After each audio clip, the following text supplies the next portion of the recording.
विष्णु गुरुर्देवो महेश्वरः गुरु साक्षात् परब्रह्म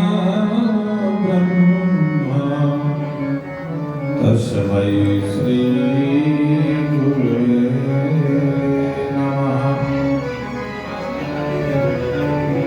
वसुदेवसुतं देवं कंसचाणूरमर्दनं देवकी परमानन्दं श्रीकृष्णं वन्दे जगद्गुरुं।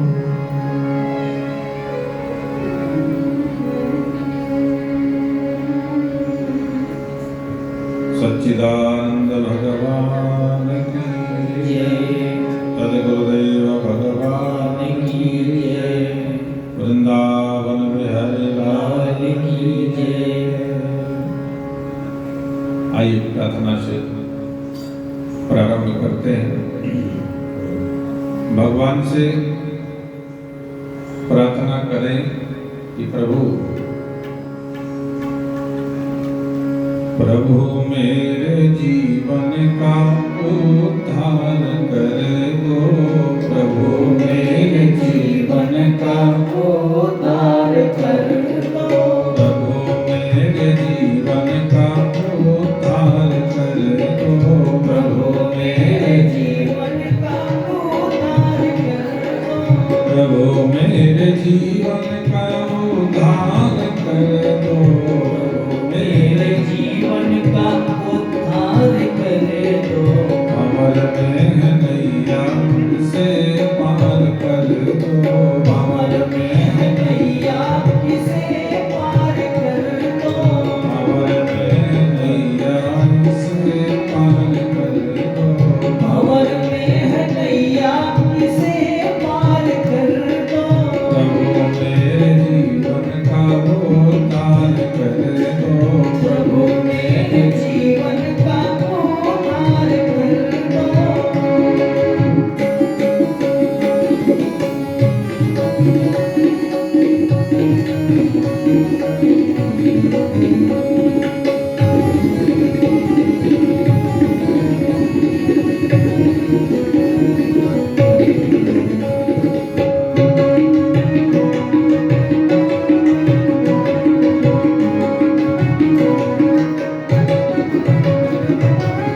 मेरी इंद्रियां सदा मेरे बस में। मेरी इंद्रियां सदा मेरे बस में। मेरी इंद्रियां सदा मेरे बस में। मेरी इंद्रियां सदा मेरे बस में। मेरे मन पे मेरा ही अधिकार कर दो। मेरे मन पे मेरा ही अधिकार कर दो। मेरे मन पे मेरा ही अधिकार कर दो। मेरे मन पे मेरा ही अधिकार कर दो। प्रभु मेरे जीवन का उद्धार कर दो। प्रभु मेरे जीवन का उद्धार कर दो।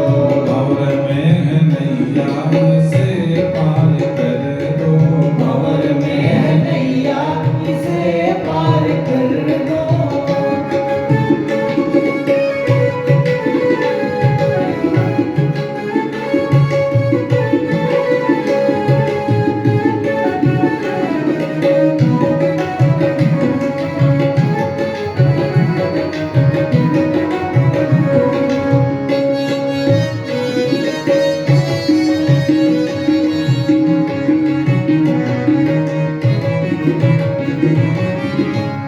न शुभ कर्म करने में पीछे हटूं मैं।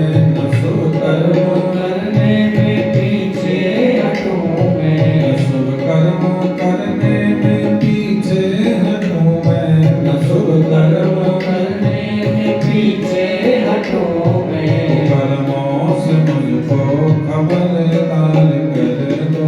कर्मों से मुझको खबरदार कर दो। प्रभु मेरे जीवन का उद्धार कर दो। प्रभु मेरे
वृंदावन बिहारी लाल की श्रीमद् भागवत महापुराण की जय।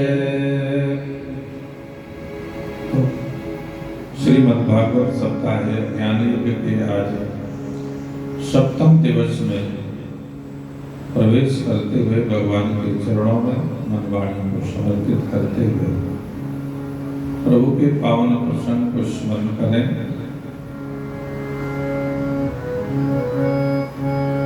भगवान अपनी लीलाओं के माध्यम से इस जीव को संसार से हटा करके अपनी ओर आकर्षित करते हैं। लीलाओं का प्रयोजन ही भगवान की यही है। लीनम लाति लयनम लाति इति लीला। हमारा जो मन विषयों की ओर भागता है, संसार के विषयों के ओर भागते हुए मन को भगवान अपनी लीलाओं के माध्यम से भक्त के मन को अपनी ओर लगाते हैं। यही उनकी लीला का अर्थ है। जब हम भगवान की लीला देखने लगते हैं, सुनने लगते हैं, तो हमारा मन जगत से हट करके और परमात्मा के गुणों में, लीलाओं में फिर आनंद लेने लगता है। संसार में मन जो है ना जाता है, फिर परमात्मा में आता है, तो दोनों का जो है अनुभव मन को होता है। संसार में जब मन रहता है तो मन की स्थिति क्या होती है, अब मन जब परमात्मा में जितने समय तक होता है उसकी क्या स्थिति होती है। तो जब ये दोनों का रस चखने लगता है तो फिर निर्णय में ये आता है कि जहाँ ज्यादा सुख मिलेगा वहाँ की ओर ही हमारा मन आगे बढ़ता है। जिधर कम मिलेगा, जैसे आप दुकानों में जाते हो, आपको फायदा जिधर मिलेगा उस दुकान में जाओगे सामान लेने के लिए। एक तो बढ़िया क्वालिटी का सामान मिले और ज़्यादा आपको फायदे में हो, तो आप पसंद किसको करोगे? जहाँ ज़्यादा फायदा मिलता होगा, सामान बढ़िया मिलता होगा, तो आप निर्णय करोगे कि उन्हीं के पास बार बार जाना।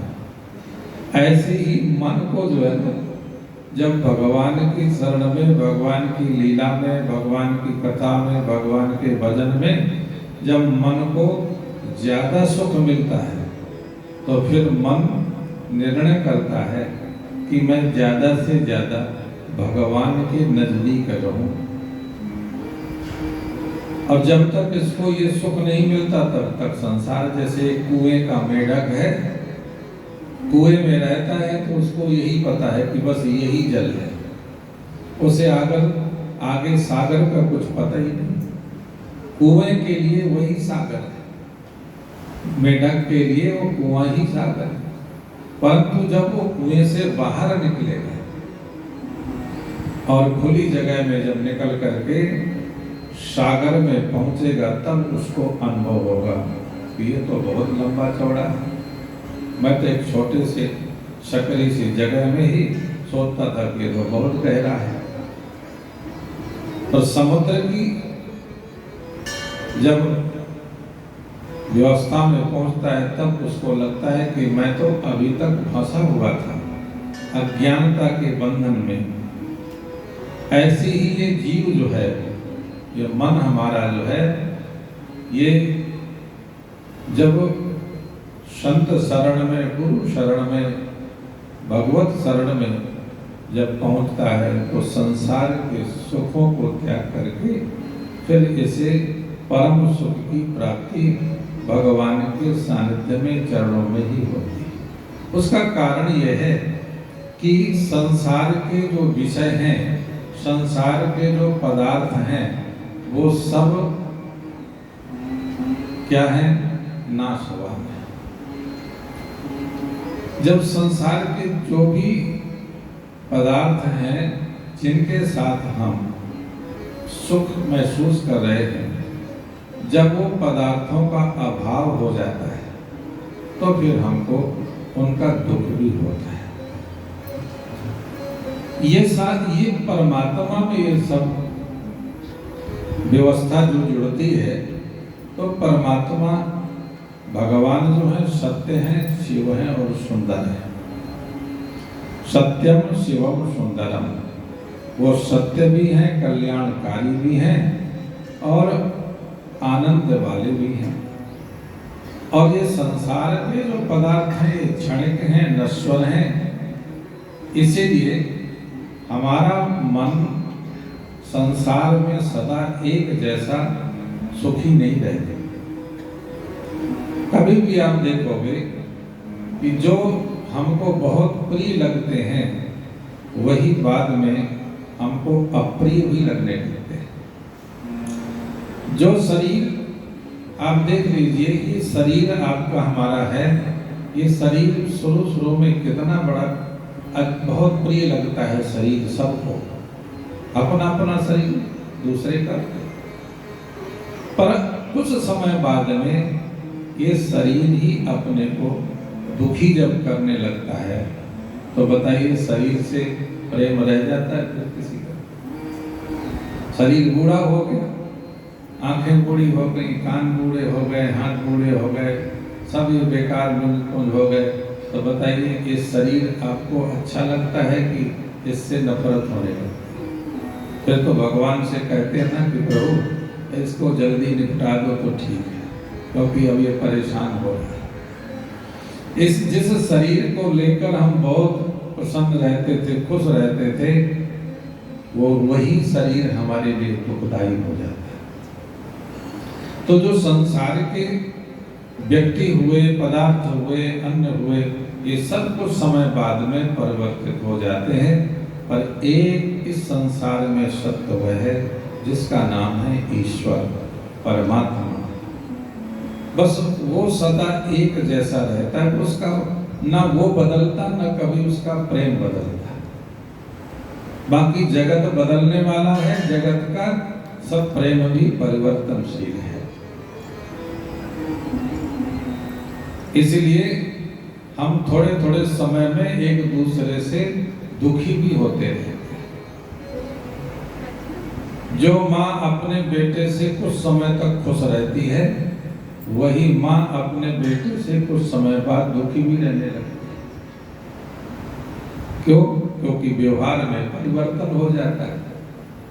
जैसा बेटा जो है ना शादी के पहले होता है, शादी के बाद में वैसा नहीं रह जाता, बदल जाता है व्यवहार। तो जो प्रेम पहले मिलता था वो बाद में नहीं मिलता है, तो वही दुख का कारण बनता है। क्योंकि ये बदलने वाला है, ये जो संसार है सब बदलने वाला। ये जहाँ है, जहाँ तक बदल ही रहा, जो रहा वो भी एक दिन बदल जाएगा।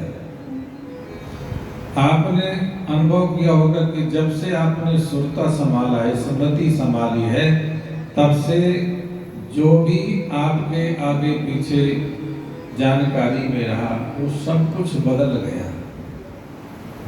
जो रहा भी है वो भी बदल जाएगा। पर संत कहते हैं ख्वाहिशें दिल की अब तक न पूरी हुई। इतना सब कुछ होने के बाद में ख्वाहिशें दिल की अब तक न पूरी हुई, कीमती वक्त यूं ही निकल जाएगा। इन्हीं ख्वाहिशों में ही ये हमारा जो कीमती वक्त है ये ऐसे ही निकल जाता है, और हम इस संसार को अपने अनुकूल चलाना चाहते हैं। जब हम दुनिया को अपने अनुकूल में करना चाहते हैं तो ये कभी आज तक कोई कर नहीं पाए, क्योंकि होने वाला है, सिस्टम में नहीं है। और इसीलिए हम फिर दुखी भी रहते हैं। पर जो संसार के साथ न जुड़ करके जो अविनाशी परमात्मा के साथ जुड़ जाते हैं, फिर वो इस बदलाव से ऊपर उठ जाते हैं। फिर इस संसार का बदलाव प्रकृति के अनुसार से होता रहता है, पर हम अपने स्वरूप में, अपने स्थित रहने लगते हैं। जब हम स्वरूप में अपने अपने आप को, अपने स्वरूप को जानने लगते हैं, तो फिर संसार का दुख हमें सताता नहीं है, दुखी नहीं करता है। जब तक हम अपने स्वरूप से अपरिचित हैं, ये शरीर रूप है और आत्मा हमारा स्वरूप है, ठीक है ना? ये रूप है, स्वरूप आत्मा है। रूप बदलता रहता है पर स्वरूप जो है एक जैसा ही रहता है। हमारा जब बचपना था तब भी आत्मा उतना ही वैसे ही थी, जब जवानी हुई तो भी आत्मा में कोई बदलाव नहीं हुआ, शरीर बूढ़ा हो गया तो भी आत्मा में। इसलिए न जायते म्रियते वा कदाचन नायम भूत्वा भवतावा न भूयः अजो नित्यः शाश्वतोयम पुराणो न हन्यते हन्यमाने शरीरे। इसलिए न तो मेरा जन्म है ना मेरी मृत्यु है। जन्म मृत्यु वाला तो शरीर है, इसलिए जिसका शरीर की तरफ संबंध है वो जन्म मृत्यु के दुख से दुखी है। जिसके स्वरूप आत्मा के साथ में प्रेम है, जानकारी है, प्रबोध है, तो वो इस परिवर्तनशील संसार में सदा आनंद में रहता है। इसीलिए बड़े भाग्यशाली हैं वो लोग इस संसार में आकर के, संसार में रहते हुए, जगत में रहते हुए, और वो जगत के द्वंद्वों में फंसते नहीं हैं। जगत में द्वंद्व है। द्वंद्व किसे कहते हैं? जहां हमेशा दो का झगड़ा चलता रहता है, इसे द्वंद्व कहते हैं। देखिए, जन्म और मृत्यु ये दो हैं, ये द्वंद्व है। एक जन्म है तो दूसरी मृत्यु है। एक सुख है तो दुख है, हानि है तो लाभ है, जय है तो पराजय है। बताइए, हर चीज जोड़े में है। अगर हमने एक को स्वीकार किया तो दूसरा गिफ्ट में मेहमान बन के आ जाता है, क्योंकि ये जुड़वा पैदा हुए। सुख और दुख का जोड़ा है। अगर हमने सुख को स्वीकार किया है कि मुझे सुख मिले, तो कहीं न कहीं हमने दुख को भी निमंत्रण दे दिया, क्योंकि वह अकेले रहते नहीं। एक जाएगा तो दूसरा साथ में जाना ही जाना है। अगर हमने जय चाहा है कि मेरी जय हो, तो पराजय समझ लो जरूर स्वीकार करनी पड़ेगी। पर भगवान कहते हैं लाभा लाभौ जया जयो। मैं तो वो सत्य हूं कि ना तो मुझे लाभ में कोई फर्क पड़ता है ना हानि में। जय और पराजय में मैं सम रहता। जिसने कभी जय की इच्छा नहीं की, जय को नहीं स्वीकारा, तो उसका कभी पराजय नहीं हो सकता।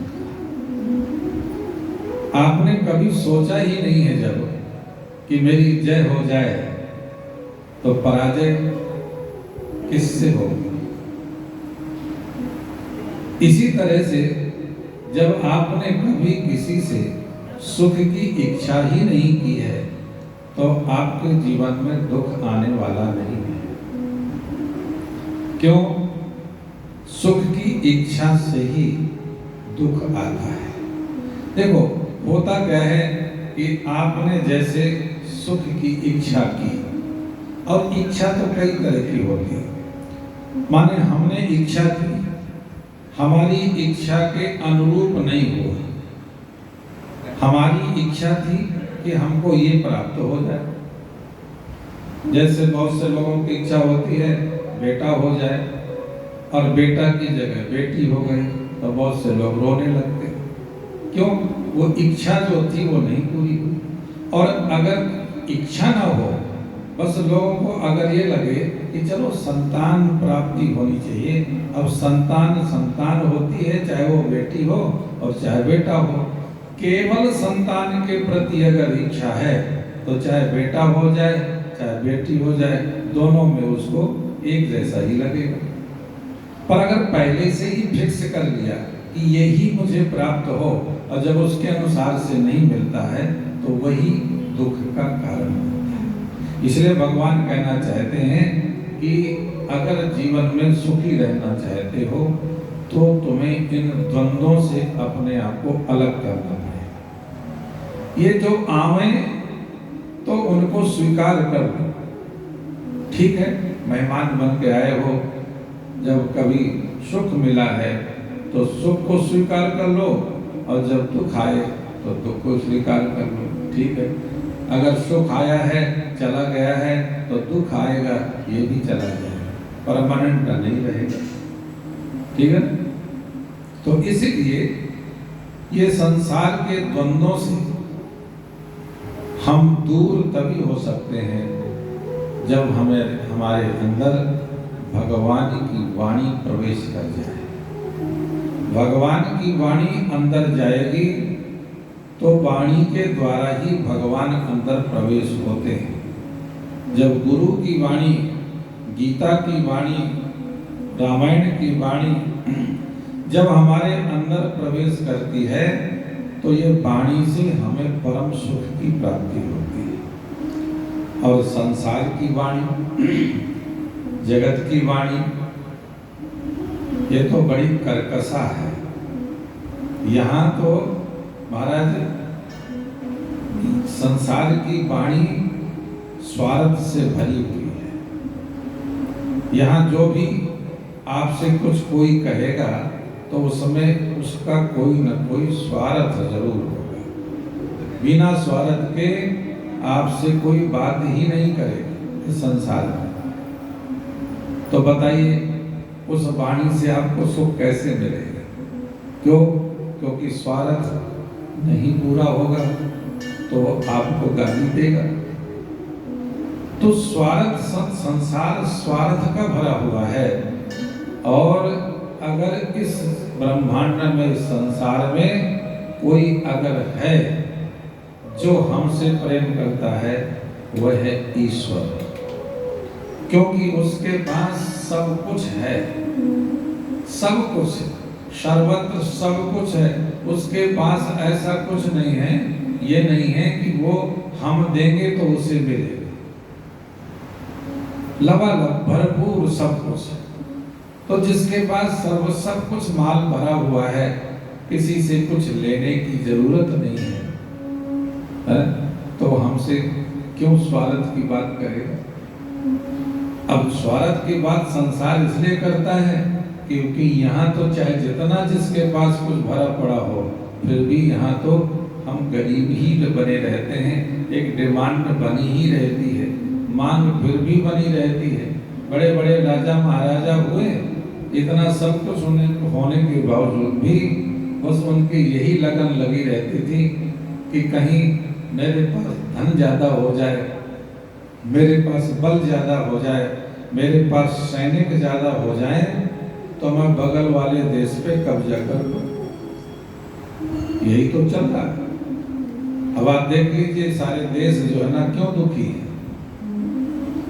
कोई भी ऐसा देश नहीं है जो इतना चाहता हो कि मैं बगल वाले देश पे, कमजोर वाले देश पे कब्जा करूं।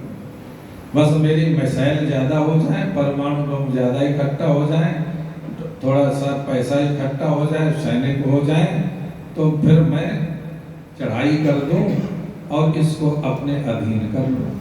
तो बताइए कोई खुश है? सब एक दूसरे से लड़ने में लगे हैं, और लड़ने झगड़ने में केवल इसलिए लगे हैं क्योंकि अपना वर्चस्व चाहते हैं और अपने अधीनस्थ सबको चाहते हैं। यही जगत की रीति है साहब। यहाँ हर इंसान ये चाहता है कि मैं ही सबसे श्रेष्ठ हूँ, मैं ही सबसे महान मैं हूँ, सबसे सत्यवादी मैं हूँ, सबसे ज्ञानी मैं हूँ, सबसे ईमानदार मैं हूँ, बाकी तो सब लोग मेरे से नीचे ही हैं। बताइए कैसे इस जगत के साथ तालमेल मिलेगा।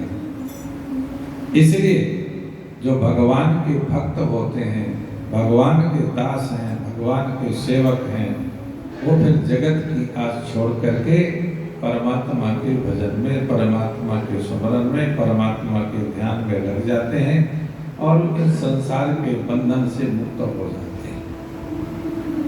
तो कल आप कथा में सुन रहे थे कि रुक्मणी जी ने भगवान को पत्र लिखा।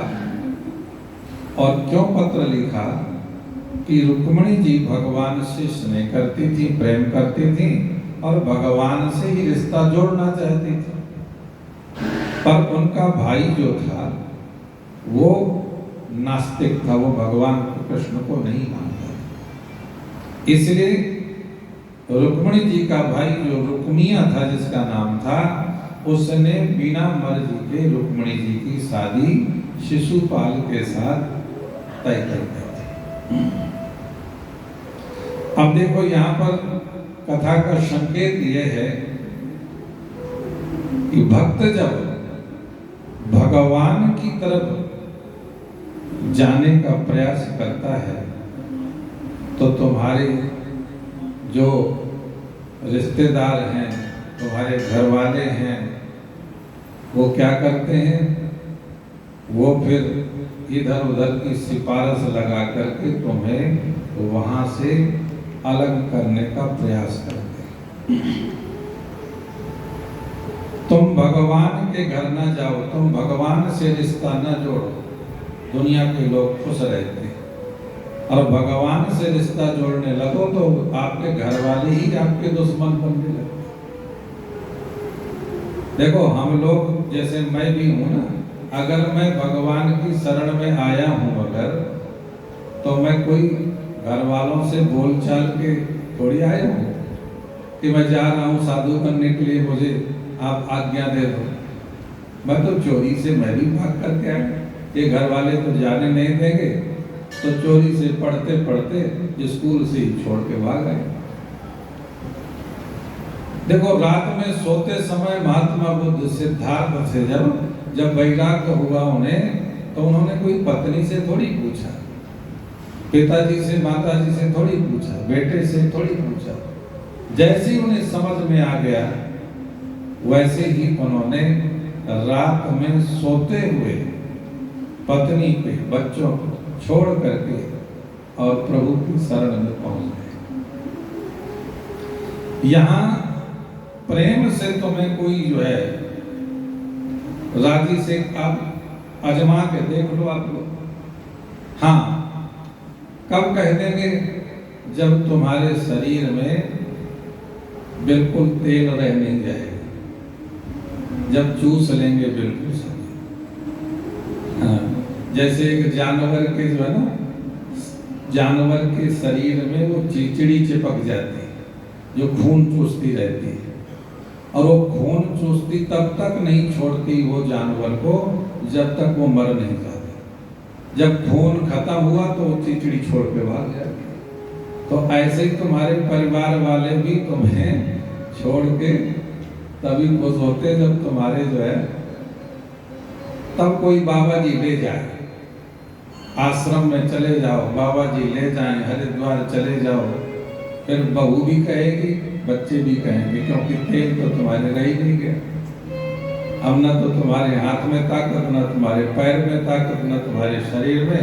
अब घर में कुछ कर पा नहीं रहे हो तो घर में तो बोझा हो गए। तो जब घर में बोझा बन जाते हो तो घर वाले कहते हैं ले जाओ, जाओ। अब उसके पहले जब तक ठीक ठाक हो गए ना, कोई नहीं राजी से कहे। बूढ़े भी अगर हो जाओ, 60 वर्ष की, 65 वर्ष की भी उम्र हो जाएगी, तब भी आपको बेटे बहू घर से जाने नहीं देंगे, क्योंकि अभी बड़ा स्वार्थ है ना, बेटे खिलाने हैं, पोता पोती खिलाने, बड़ी जिम्मेदारी। और यही जाने का समय होता है और इसी में लोग चिपटते हैं। ये समझ लो भगवान की कृपा जिस पर हो जाए उसी से जगत छूटता है। माया महा ठगनी में जानी। संत कहते हैं ये माया बड़ी ठगनी है, ये किसी भी रूप में ठगती रहती है। ये बेटे के रूप में, बेटी के रूप में, पत्नी के रूप में, पति के रूप में, ये माया के बहुत अलग अलग रूप हैं। धन के रूप में, कीर्ति के रूप में, पद प्रतिष्ठा के रूप में, ये किसी भी तरह से आपको भगवान की शरण में नहीं जाने फंसा देती। कंचन, कीर्ति, कामनी, बहुत कुछ इसके अलग अलग नाम हैं, सब माया के नाम हैं। परंतु जब विशेष ईश्वर की कृपा होती है जिस पर, वो ही इन माया के अनुचरों से अलग हो पाते हैं। ये तो आप समझ लीजिए कि ये भी एक भगवान की कृपा है जो आप यहाँ तक पहुँच गए। नहीं तो सत्संग में आपको न आने देने के लिए माया ने कम से कम 1000 अपने चेले सैनिक छोड़ रखे, 1000। बस वो किसी भी तरीके से अड़ंगा लगा करके और आपको सत्संग में आने नहीं देंगे। और जब उनकी कृपा हो जाए, और हमारी संगरूर से जो माता जी अभी आती है, रेणु माता जी, उनके ऊपर ये घटना बिल्कुल साबित होती है कि जब मैं इनके यहाँ संगरूर में गया कथा करने के लिए, तो जब मैं अभी पहुंचा नहीं था, पिछले समय की अभी बात है, फरवरी की, अप्रैल के बाद,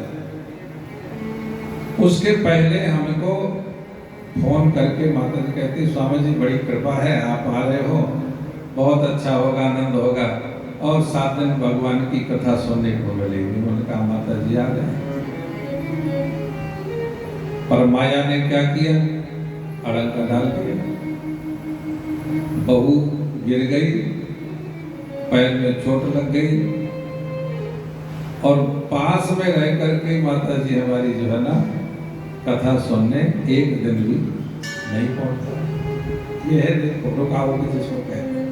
जब कोई रुकावट पड़ती तो ऐसी पड़ती है।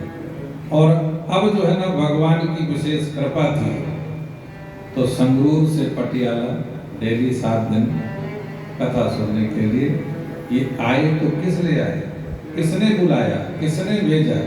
ये ही भगवान की कृपा है कि जब उनकी कृपा होती है तो पीछे जितने भी रुकावटें होती हैं ना, वो सब खत्म हो जाती हैं। कोई भी आने नहीं देते रुकावट। निर्विघ्नं कुरु मे देव सर्व कार्येषु सर्वदा। अड़ंगा है साहब, कोई ना कोई माया जो है ना अपनी तरफ जो है ना करती रहती उपाय कि ये जीव परमात्मा की शरण में जाए ना किसी तरीके से। ये सत्संग में जाएगा तो उसको पता है कि इसका भगवान से प्रेम हो जाएगा, फिर मेरी चपेट में जो है ना से बाहर हो जाएगा। इस कारण से जो है ये माया कोई ना कोई उपाय करती रहती है। एक बार कथा हो रही थी तो भगवान श्री कृष्ण उपदेश दे रहे थे पांडवों को। तो भगवान श्री कृष्ण ने कहा कि जब आप भजन करने बैठते हो तो माया के 100 सैनिक जो है ना आपके आसपास जो है घूमते हैं और वो आपको भजन करने से रोकते हैं। और किसी दिन आप देखते होंगे कि आपको भजन करने ही नहीं देते। आप माला उठाओगे भी ना तो माला वो कर नहीं पाओगे। ऐसा कोई ना कोई कारण बन जाता है। वो कहते हैं 100 उसके शिष्य जो है ना लगे रहते हैं कि आपको भजन से आपको दूर कर देंगे। फिर कहते हैं जब आप पाठ करते हो तो अगर पाठ करने का समय आ गया तो माया के जो अनुचर हैं वो कम से कम हजारों वो आपको उससे वंचित रखते हैं, करने नहीं देते। और यहाँ तक भाग सत्संग के लिए तो उन्होंने कहा कि 1 लाख माया के शिष्य जो है आपको सत्संग में नहीं आने देते। कहते हैं 10,000 सैनिक लगे रहते हैं, अगर आप गंगा नहाने का प्लान बना रहे हो तो माया के अनुचर आपको गंगा में स्नान करने नहीं जाने देते। तो भीम बैठा जो है ना, भगवान कृष्ण को टोक दिया। भीम ने कहा कि ये जो बात आप कह रहे हो ये मेरे समझ में नहीं आ रही, क्योंकि मैं भी गंगा के किनारे जाता हूँ, भ्रमण करता हूँ, देखता हूँ, और लोग आते हैं जाते हैं, खूब स्नान करते हैं हजारों लोग, पर हमने तो नहीं देखा कि कोई उनका बाहें पकड़ करके, हाथ पकड़ करके उसको गंगा स्नान नहीं करने देता, नहाने नहीं देता। ये बात तो मेरी समझ में नहीं आई। भगवान ने कहा कि ये बात सत्य है कि जब उसकी चपेट में कोई आ जाए तो वो ना तो भजन कर पाएगा, ना पाठ कर पाएगा, ना गंगा स्नान कर पाएगा, ना सत्संग में जा पाएगा। तो दूसरे दिन अमावस्या थी, तो भीम कहता है तो फिर मैं देखता हूँ भला ये माया कैसे जो है गंगा स्नान करने वालों को रोकती है। मैं जा रहा हूँ गदा लेकर के गंगा किनारे खड़ा होकर के, और मैं उनको देखूंगा, और कोई भी अगर गंगा स्नान करने में विरोध करेगा तो मैं उसका वध उसी समय कर दूंगा। और साहब भीम सुबह चले गए, गदा लेकर के दरबार बिल्कुल गेट वहीं पर किनारे पर खड़े हैं। लोग हजारों की संख्या में आ रहे हैं और गंगा जी में स्नान कर रहे हैं। और भीम जो है गदा लिए खड़ा है, वो देख रहा है कि कौन ऐसा व्यक्ति है जो आवे और ये गंगा स्नान करने में प्रतिरोध करे, मैं उसको मार दूंगा। बस उसके लिए वो ताके खड़ा। करते करते सुबह से लेकर के हो गई शाम, और जब शाम के स्नान करके सब लोग चले गए तो कोई ऐसा व्यक्ति मिला नहीं। तो भगवान के पास गया भीम और कहने लगा, महाराज मैं तो सुबह से लेके शाम तक यही देखता रहा, हजारों लोग आए स्नान करने के लिए, कोई वहां पर रुकावट नहीं, सब लोग स्नान करके चले गए, कोई रोकने वाला था ही नहीं। तो भगवान कृष्ण ने कहा कि भीम तुमने स्नान किया? तो भीम ने कहा मैंने तो नहीं किया। कहने लगे तेरे ही अगल बगल वो लगे हुए थे, रोकने में सबने स्नान किया पर तुझे उन्होंने रोक दिया। तो देखो दरबार किनारे पर खड़ा रहा पर स्नान नहीं कर पाया ना। तब उसने कहा बिल्कुल सही कहा प्रभु, बात आपकी यही समझ, क्योंकि देखने में तो कुछ नहीं दिखता, पर वो अंदर ही बैठ करके वैसी संकल्प, वैसी भावना, गतिरोध पैदा कर देते हैं कि बस आप उससे वंचित रह जाते हैं। और कभी कभी आप प्रैक्टिकल में देखते होंगे कि कभी कभी आपका मन पाठ पूजा में कितना बढ़िया लगता है, और कभी कभी न तो पाठ करने की इच्छा होती है, न माला जपने की इच्छा होती है, न मंदिर आने की इच्छा होती है, न सत्संग में कोई कहे भी ना तो कहते हो कि टाइम नहीं है, तुम चले जाओ। ये मतलब है कि यही माया के जो है ना वो गुप्त अनुचर जो है वो आपको ऐसे धर्म सत्संग कार्य में आने नहीं देते। ठीक है ना? तो ये रुक्मणी जी ने जो पत्र लिखा था इसीलिए लिखा था कि प्रभु ये प्रतिरोध हो रहा है, हम तो आपके भक्त हैं, आपके प्रेमी हैं, और ये संसार वाले जो है ना आपके पास ना आकर के इसको संसार की तरफ धकेल रहे। शिशुपाल के हैं संसारी प्राणी, शिशुपाल जो अबोध लोग हैं उनको शिशु कहते हैं। शिशुपाल का मतलब ये हुआ कि जो अबोध लोग हैं, अबोध जीव हैं, वो शिशुपाल है, माने संसारी। अब जब से जीव भयउ संसारी, जब से जीव शिशुपाल हो गया, संसारी हो गया, तो जब से जीव भयउ संसारी, तो छूट न ग्रंथि न होई सुखारी। ये जीव जब से संसारी बन गया तब से ये दुखी दुखी है, ये सुखी नहीं हुआ। अवेद शास्त्र बहु करहि उपाय, वेद और शास्त्र बहुत उपाय करते हैं कि तुम्हारा संसार छूटे, पर छूट न अधिक अधिक अरुझाई। पर जितना ही आप रामायण गीता भागवत घर में पढ़ते हो ना, उतना ही और घर में फंसते चले जाते हो। उपाय तो ये कर रहे हैं पर फंस रहे हो। उसका कारण ये है कि गीता रामायण भागवत पढ़ रहे हो पर वो बिना गुरु के पढ़ रहे हो। बस फर्क ये है, बिना गुरु के कोई भी ग्रंथ आपको इस संसार से मुक्त नहीं कर सकता। क्योंकि जब गुरुमुख होकर के ही हम गुरु के द्वारा श्रवण करके ग्रहण करके इस विद्या को जब करते हैं, तो फिर उससे हमारे अंदर का जो अज्ञान है, जो अविद्या है, वो नष्ट हो जाती है। क्योंकि हमारे संत लिखते हैं कि पत्थर को पारस बनने में वक्त तो लगता है। सब पत्थर पारस नहीं बन जाते हैं। सब जो पत्थर हैं वो पारस नहीं बन जाते। कोई बिरला पत्थर पारस बनता है और उसको पारस बनने में बहुत समय लगता है। इसलिए जब हम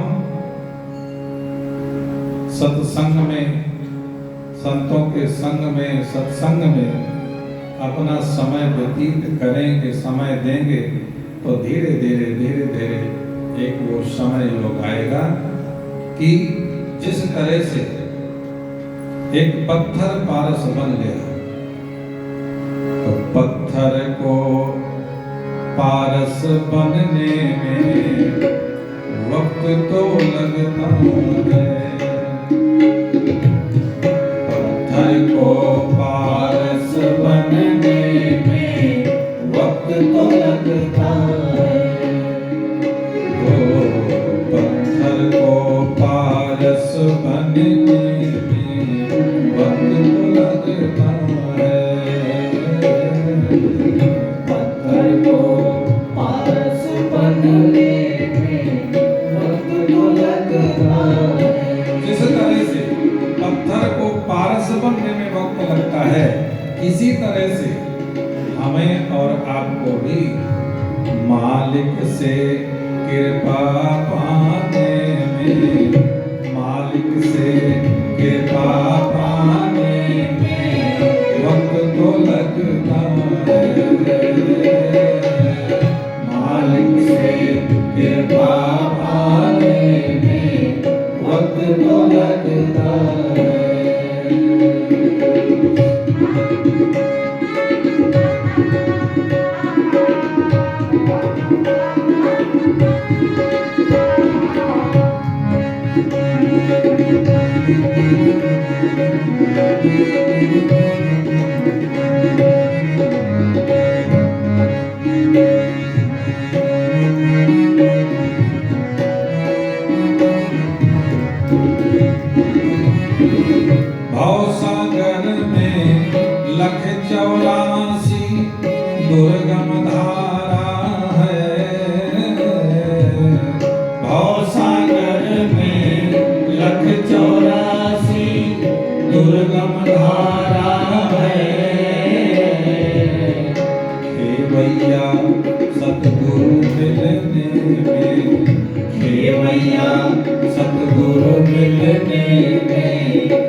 कहानी हमारी है इन लाइनों को।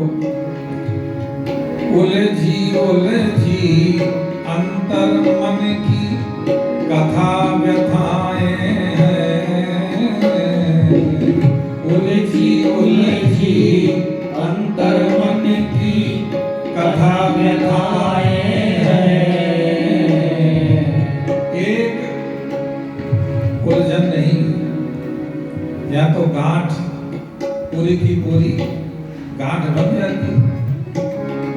उलझी अंतर मन की कथा व्यथाएं हैं, परंतु उलझी गांठ सुलझ पाने में, उलझी गांठ सुलझ पाने में वक्त तो लगता है। उलझी गांठ सुलझ पाने में वक्त तो लगता है। आप बताइए, गांठ उलझ गई है और उलझी गांठ को अगर सुलझाना है तो तुरंत तो सुलझ जाएगी, टाइम तो लगेगा। जिस तरह से उलझी हुई गांठ को सुलझाने में समय लगता है, ऐसे ही मालिक से कृपा पाने में वक्त तो लगता है। मालिक से कृपा पाने में वक्त तो लगता है।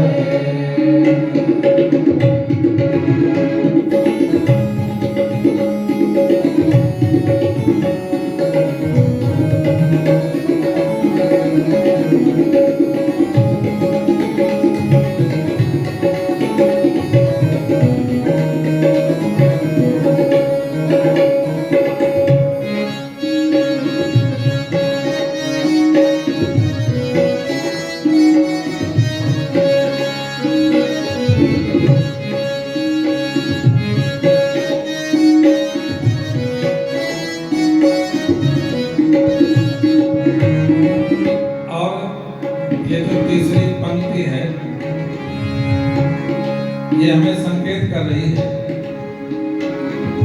कि हम सुबह से शाम तक एक बात जरूर कहते हैं कि सब कुछ भगवान का है। ये बात तो लोगों ने रट रखी है, सब कुछ भगवान का है। कभी भी किसी के पास बैठते हैं तो चर्चा में एक बात आती है, कुछ नहीं मेरा तो कुछ नहीं, सब कुछ भगवान का है। ये कहते हैं ना सब लोग। आप जितने श्रोता बैठे हैं, इनका क्या मतलब, आप लोगों का क्या ओपिनियन है कि आपका है सब कुछ कि भगवान का है? भगवान का ही है। ये दिल से कहते हो कि भगवान का है। ये हमारी लाइन आपको यही इशारा करती है। तन मन धन की ये सौगातें सब ईश्वर की हैं। तन मन धन की ये सौगातें सब ईश्वर की हैं। आप जब भी आरती करते हो, भगवान की आरती करते हो, तो हर आरती में आप बोलते हो कि तन मन धन सब कुछ है तेरा। पर क्या तन मन धन भगवान का हो गया कहने भर से? हो पाया अभी तक? तन मन धन की ये सौगातें सब ईश्वर की हैं। तन मन धन की ये सौगातें सब मालिक की हैं। पर है तो सब मालिक की, है तो सब कुछ ईश्वर की, परंतु तन मन धन अर्पण करने में, तन मन धन अर्पण करने में वक्त तो लगता है। तन मन धन अर्पण करने में वक्त तो लगता है। मालिक से कृपा पाने में वक्त तो लगता है।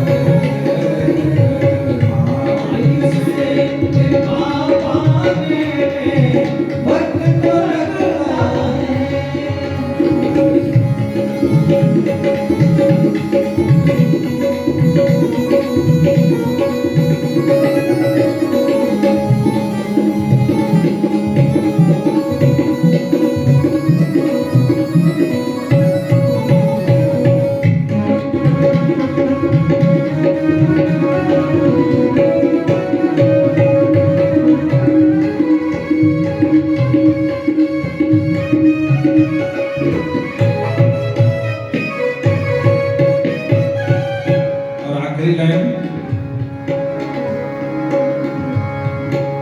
आप लोग सब जानते हो कि कस्तूरी मृग की नाभि में होती है, मृग की नाभि में कस्तूरी होती है, पर मृग को नहीं पता है कि मेरे नाभि के अंदर कस्तूरी है। कस्तूरी की जब सुगंध मृग को आने लगती है तो सुगंध इतनी प्रिय लगती है कि वो मृग उस सुगंधी को पाना चाहता है। कहां से आ रही महक है?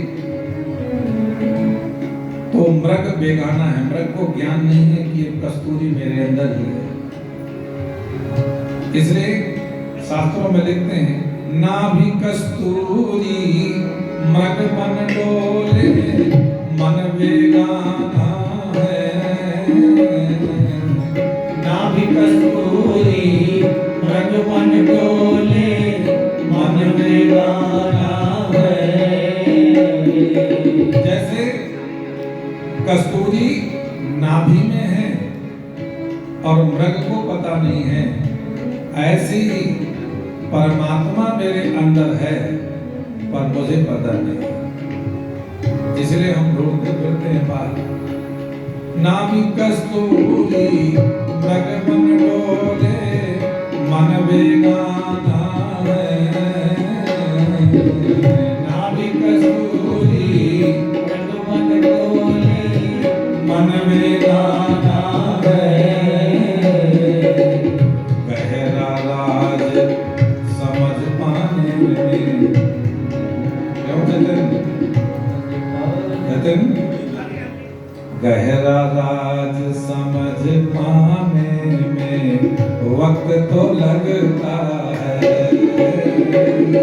गहरा राज समझ पाने में वक्त तो लगता है। मालिक से कृपा पाने में वक्त तो लगता है। मालिक से कृपा पाने में वक्त तो लगता है। पत्थर को पारस बनने में वक्त तो लगता है। पत्थर को पारस बनने में वक्त तो बोलो सच्चिदानंद भगवान की जय। तो आज सफलता मिली रुक्मणी जी के माध्यम से। हमारी बुद्धि परमात्मा पर दृढ़ निश्चय कर लिया कि नहीं, मुझे तो कृष्ण से ही प्रेम है और मैं कृष्ण की ही होकर रहूंगी, अन्यथा मैं अपना देह त्याग दूंगी, पर मैं कृष्ण के बिना किसी और को वर्ण नहीं करूंगी। ऐसा जब हमारे बुद्धि में दृढ़ विश्वास हो जाता है, तब ही इस बुद्धि से ये जगत छूटता है, तभी ये बुद्धि परमात्मा के लायक भी बनती है और ये बुद्धि को परमात्मा स्वीकार कर लेते हैं। ये रुक्मणी हमारी बुद्धि है। एक साधक की बुद्धि रुक्मणी, और इस बुद्धि का स्वामी कौन है? यो बुद्धि प्रस्तुसा, जो बुद्धि से भी परे, बुद्धि को भी शक्ति देने वाला, वही तो मालिक है। परमात्मा ही तो उस बुद्धि को ये ज्ञान देता है। बुद्धि में अपने आप कुछ नहीं ज्ञान आता, ये परमात्मा के द्वारा ही बुद्धि में विचार आता है। इसलिए इस बुद्धि का स्वामी कौन हुआ? कौन है बुद्धि का पति? परमात्मा, हमारी आत्मा। आत्मा परमात्मा का अंश है, इसलिए आत्मा रूपी जो परमात्मा है यही बुद्धि का पति है।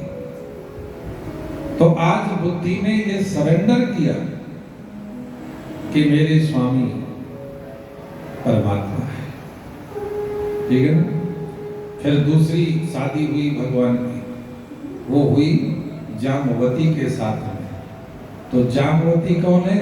जामवती हमारा मन है, मन ही जामवती है। क्योंकि बुद्धि की छोटी बहन मन, ठीक है ना। जैसे रुक्मणी की छोटी वाली कौन थी? जाम्बवती, उनसे छोटी थी। तो ये बुद्धि हमारी पहले भगवान को समर्पित होती है, उसके बाद फिर ये मन बुद्धि से पीछे है। इसलिए मन भी फिर जब बुद्धि सरेंडर हो जाती है कि मैं भगवान की हूँ, तो मन भी सरेंडर हो जाता है कि मेरे भी इष्ट आप ही हो। उसके बाद में फिर तीसरी शादी हुई, और तीसरी शादी हुई जिनका नाम था सत्यभामा। तो सत्यभामा माने अहंकार, अहंकार ही सत्यभामा का प्रतीक है। तो हमारे चतुस्थ अंतःकरण में 4 जो अंदर की इंद्रियां हैं, उनमें बुद्धि, मन और अहंकार, ये हुई रुक्मणी, जाम्बवती और सत्यभामा। तो बताइए इन तीनों का मालिक कौन है? ये क्या बिना आत्मा के हमारी बुद्धि कुछ कर सकती है? क्या मन हमारे बिना आत्मा के कुछ कर सकता है? क्या ये अहंकार बिना आत्मा के कुछ कर सकता है? तो ये तीनों का जो स्वामी है, जो मालिक है, वो एक ही है, जिसका नाम है भगवान आत्मा। और आत्मा को ही यहाँ पर कृष्ण कहा गया है, ठीक है। अब देखो, इसके बाद में 5 और शादियां हुई भगवान की। तो 5 और कौन हुए? 5 हैं आपका आकाश, पृथ्वी, जल, वायु, अग्नि। ये पंचभूत का बना हुआ शरीर। ये शरीर में 5 महाभूत हैं। तो ये 5 महाभूतों का पति भी कौन है? भगवान। ये 5 महाभूतों की उत्पत्ति किससे हुई है? भगवान से। तो इसमें कालिंदी, मित्रबंदा, सत्यभामा, लक्ष्मणा, ये जो 5 जो पटरानियां हैं, इन ये हुई, और 3 ये हो गए, रुक्मणी, जाम्बवती और सत्यभामा। तो अब भगवान की हो गई अष्टपटरानियां। भगवान कृष्ण की 8 पटरानियां, अष्टपटरानियां। और अष्टपटरानियां माने अष्टधा प्रगति। ये प्रगति 8 तरह की है। 8 तरह की प्रगति है, जिसमें बुद्धि, मन, अहंकार और 5 महाभूत, ये मिलकर के 8 हैं। और इन 8 का पति कौन है? एक। तभी तो वो कहती हम सबका मालिक एक। ये जब 8 बोलती हैं, तो 8 का पति केवल एक, कृष्ण। ठीक है। अब देखो, इसके बाद में फिर आगे शादियां हुई। फिर 16,001 रानियों के साथ शादी। ये कौन है? ये भौमासुर की जेल में बंद थी, उनको भगवान ने भौमासुर को मारकर जेल से छुड़ाया। तो 16,100 को मुक्त कर दिया, तो वो भी भगवान से विवाह करती हैं। तो अब हो गई 16,108। कितनी रानी हो गई? 16,108 हो गई। अब आप गणना करो। 3 तो मैंने पहले बताई, फिर 5 महाभूत, ये 8 थी, और 16,100 की गिनती इस पूरे शरीर में जो हड्डियां हैं, जो नस नाड़ियां हैं, ये सब कुछ मिला करके, इंद्रियां मिला करके, नस नाड़ियां मिला करके हमारे ऋषियों ने जब गणना की, तो इस पूरे शरीर में गणना पाई 16,108। तो फिर ये 16,108 का पति कौन हुआ? एक ही तो हुआ। एक आत्मा भगवान के द्वारा ही ये पूरा का पूरा सिस्टम चल रहा है। जिस दिन आत्मा भगवान इस शरीर से अपने आप को अलग कर लेंगे, उस दिन ना तो बुद्धि काम करेगी, ना मन काम करेगा, ना अहंकार काम करेगा। और न ही ये शरीर के कोई भी अंग, नस, नाड़ियां, इंद्रियां, आंख, कान से सारा सिस्टम एकदम अपने आप ही फेल हो जाता है। ठीक है, तो फिर हम सबका मालिक कौन हुआ? हम जितने भी बैठे हैं, हम सबका एक ही तो भगवान है ना, ये अलग अलग हुए, एक ही परमात्मा। उसी को चाहे तुम राम कह लो, चाहे कृष्ण कह लो, चाहे शिव कह लो, नाम अलग अलग हो सकते हैं पर भगवान एक ही है। उसका नाम है आत्मा भगवान। क्या नाम है? इसी आत्मा, क्योंकि शरीर का पति आत्मा ही है, पूरे इस देह का, पूरे सिस्टम का, उसके द्वारा ही सब कुछ चलता है। इसीलिए हम सबका मालिक आत्मा भगवान ही है। ठीक है, बात समझ में आ रही नहीं आ रही?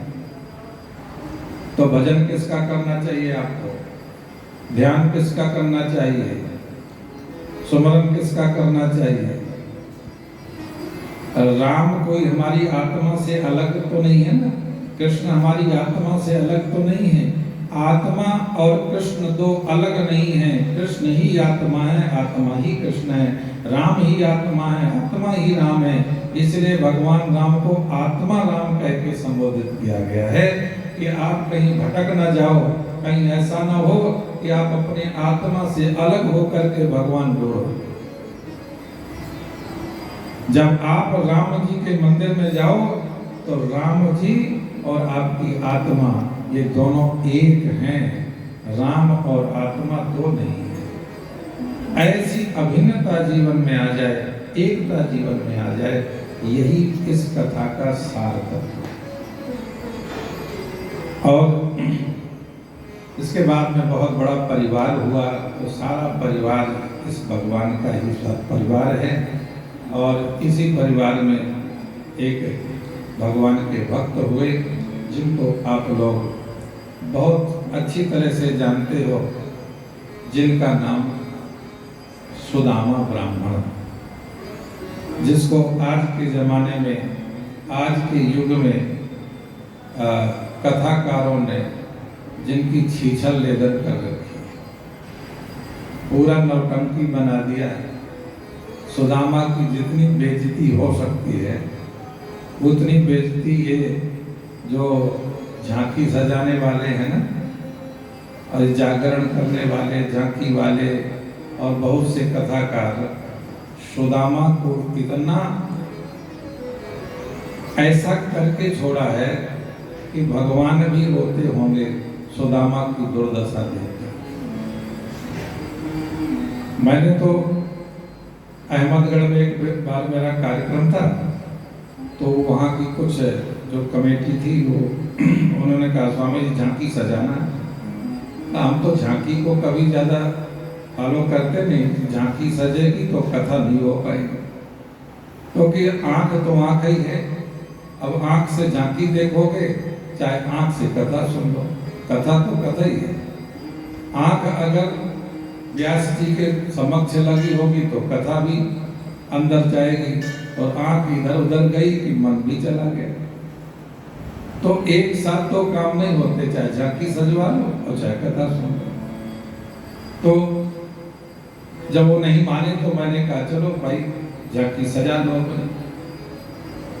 पर जब वो सुदामा चरित्र की झांकी सजा के लाए तो द्वारपाल खड़े कर दिए सुदामा को, और वो लोग क्या करें, जैसे सुदामा आवे तो वो लगा दिया लखा सिंह की जो है ना वो, अरे द्वारपालो। अब लखा सिंह सरदार, वो क्या जाने हिंदुओं की बातें।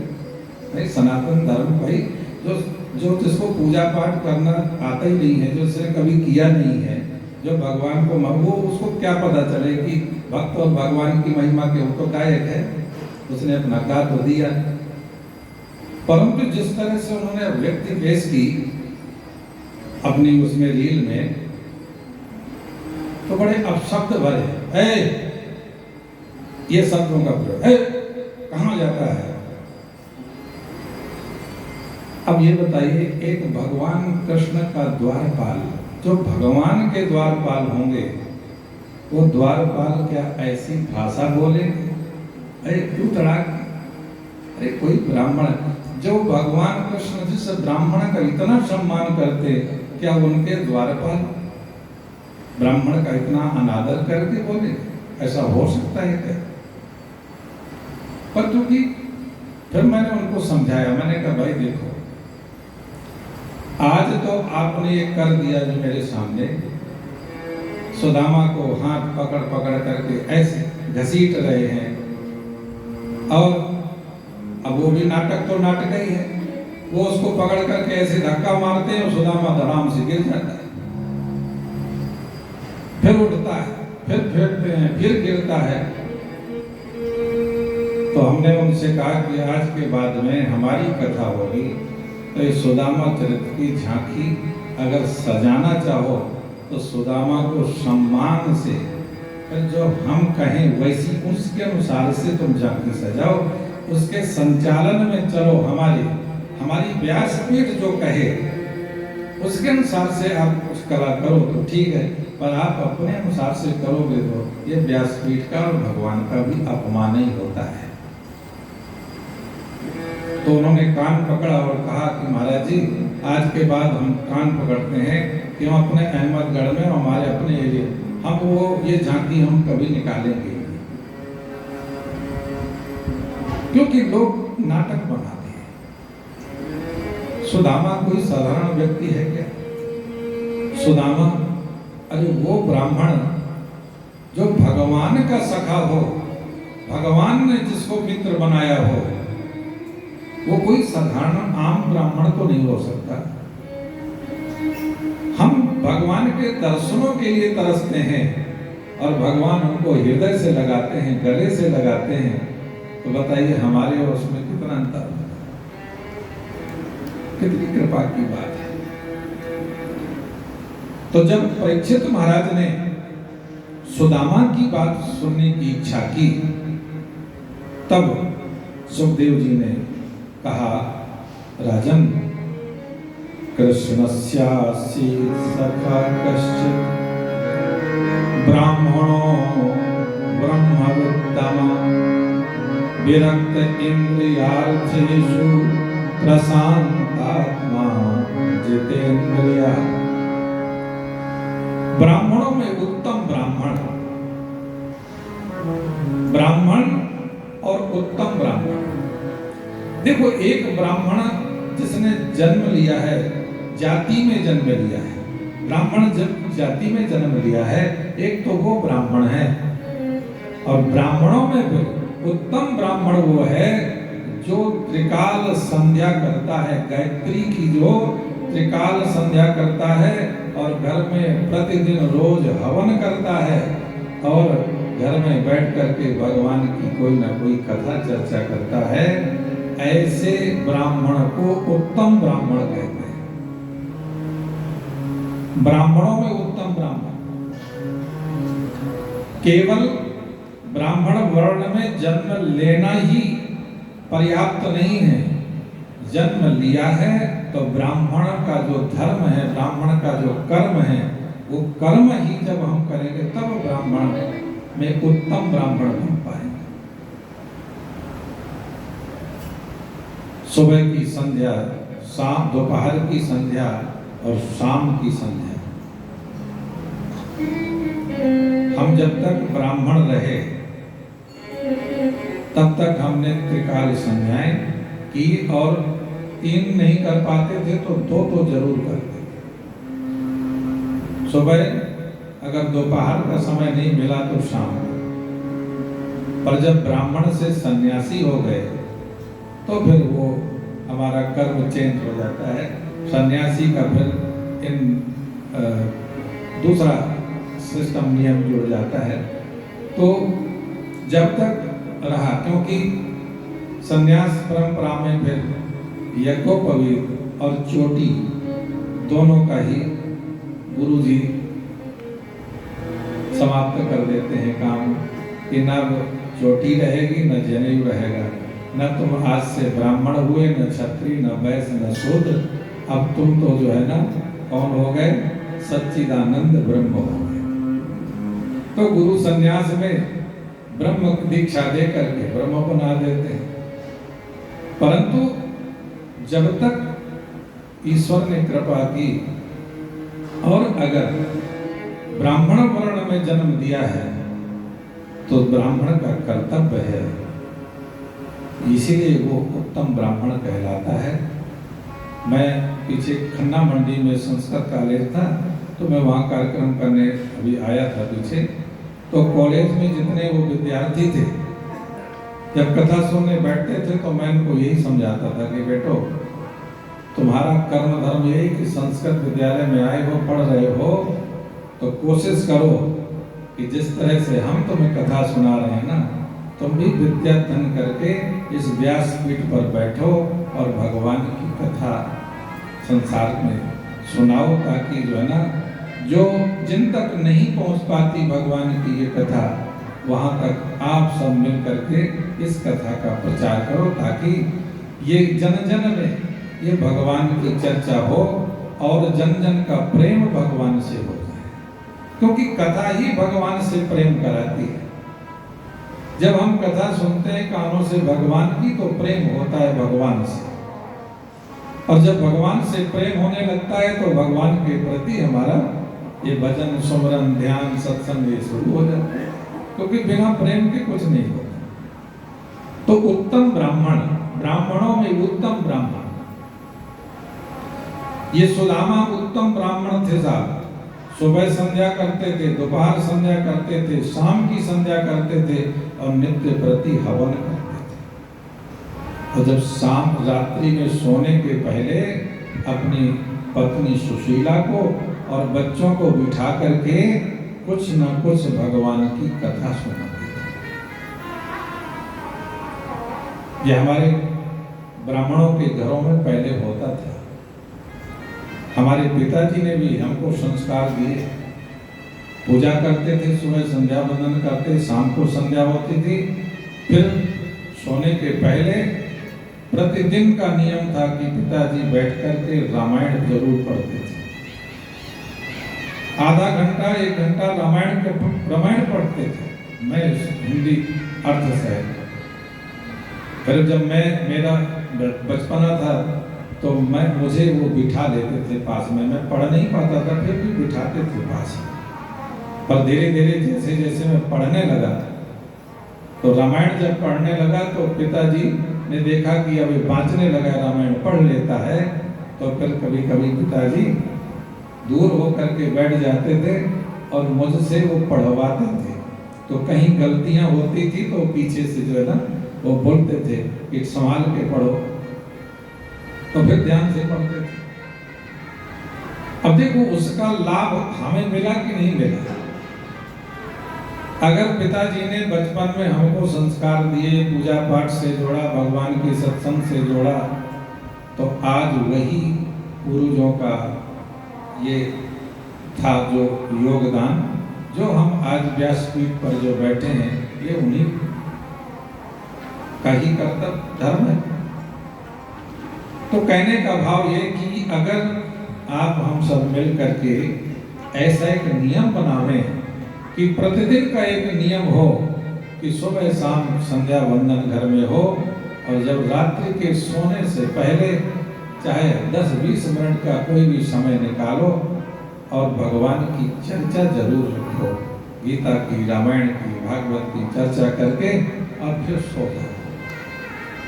फिर सुबह उठ करके अपना वही नित्य नियम परमात्मा का, यही भक्त का जो है ना मुख्य कर्तव्य है।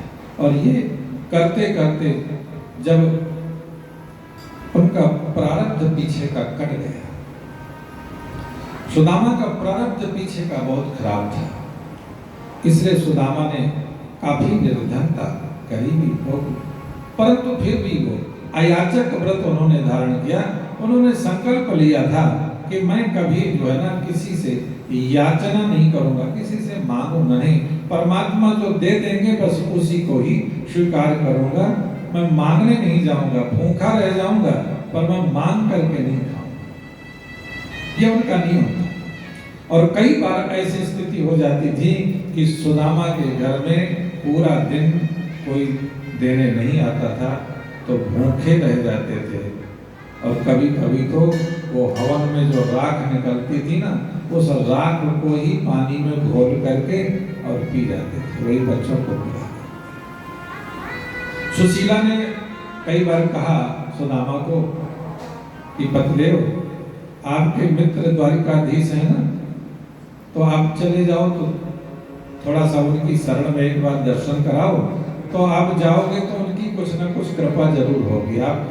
आप उनके सामने जाओगे, वो तो सब कुछ जानते हैं, मांगने की जरूरत नहीं पड़ेगी उनसे। भाई देखो, दुनिया वालों से तो जरूरत पड़ती है मांगने की, परंतु भगवान से मांगने की जरूरत नहीं पड़ती। भगवान तो सब कुछ जानते हैं। सुशीला जो है ना, बार बार प्रेरणा देती थी, परंतु सुदामा टाल देते थे, क्योंकि अभी समय नहीं आया था। एक दिन अचानक मन में आया कि बार बार सुशीला कहती है, तो चलो मैं चल ही जाता हूँ। क्यों? अयम ही परमो लाभा उत्तम श्लोक आत्म दर्शनम, क्योंकि जीवन का लाभ भी यही है, मनुष्य जन्म मिला है तो इन आंखों से भगवान के दर्शन मिले, इससे बड़ा और कोई लाभ क्या हो सकता है। तो सुशीला अगर बार बार कहती है तो चलो दर्शन कर लेते हैं। तो सुदामा भगवान के दर्शन करने के लिए द्वारका गए, तो सुशीला ने थोड़े से कहते हैं चावल जो है ना पोटली में बांध दिए कि भाई कुछ ना कुछ भेंट में ले जाना चाहिए। ऐसा हमारी संस्कृति है, हमें यही संस्कार दिए गए सनातन में कि किसी के यहाँ जाओ, आप गुरु के यहाँ जाओ, संतों के पास जाओ, मंदिर में भगवान के पास जाओ, अपने मित्र के पास जाओ, तो खाली हाथ मत जाओ, कुछ ना कुछ भेंट स्वरूप जो है लेकर के जाना चाहिए। इसी कारण से सुशीला ने वो चावल बांध दिया। जब सुदामा पहुंचे द्वारकाधीश के महल के सामने, तो दरवाजे पर द्वारपाल खड़े थे। पूछा कहाँ जा रहे हो? बताया कि मैं द्वारकाधीश से मिलने आया हूँ। कह गया अच्छा, वो कैसे आपका परिचय हुआ? तो सुदामा ने कहा हम बचपन में जो है ना गुरुकुल में एक साथ पढ़ते थे। संदीपन गुरुकुल में उज्जैन महानगरी, महाकाल की नगरी, उसमें उनका आश्रम गुरुकुल था। तो सुदामा कहते हैं हम दोनों एक साथ पढ़े हैं, इसलिए वो मेरे मित्र हैं, सहपाठी हैं, इसलिए मैं मिलने आया हूं अपने मित्र से। तो द्वारपालों ने जाकर भगवान से कहा कि प्रभु, एक दरवाजे पर एक पथिक आया है, एक ब्राह्मण आया है और वो आपके दर्शन करना चाहता है।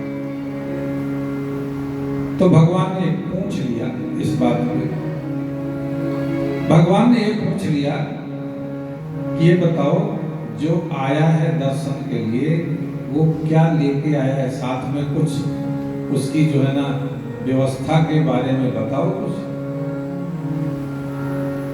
और उसका नाम क्या है, वो कौन है, कहां से आया है।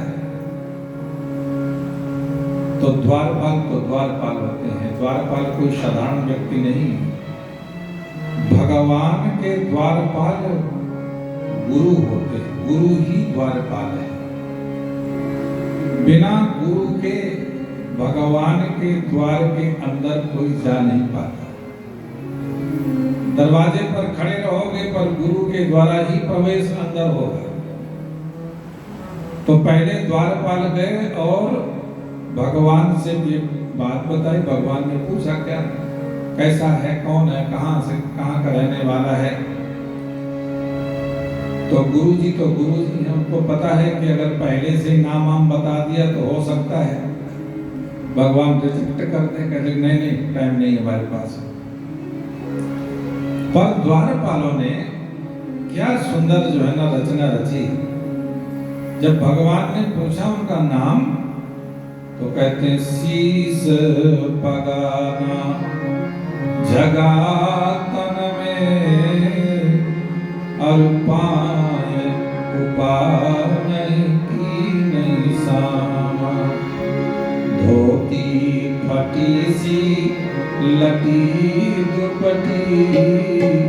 अरुपाय उपान की नहीं शाम। द्वार खड़ो दुज दुर्बल एक, रहो चकिसो वसुधा अभिरामा। पूछत दीन दयाल को धाम, बतावत आपन नाम सुनामा। ये आप देखो कला। भगवान ने पूछा उसका नाम क्या है, उसके पास साधन क्या है। द्वारपालों ने शुरुआत कहां से की? द्वारपालों ने उनकी व्यवस्था से शुरुआत की। उनकी पोजीशन, उनके हाल बड़ी दयनीय स्थिति। सुनाया कि भगवान को करुणा आ जाए, क्योंकि भगवान का स्वभाव बड़ा दयालु है, और जब इनकी दीन दशा को सुनाएंगे तो भगवान को दया आ जाएगी। तो द्वारपालों ने कहा, धोती देखा तो है मुने पर फटी सी है बिल्कुल, और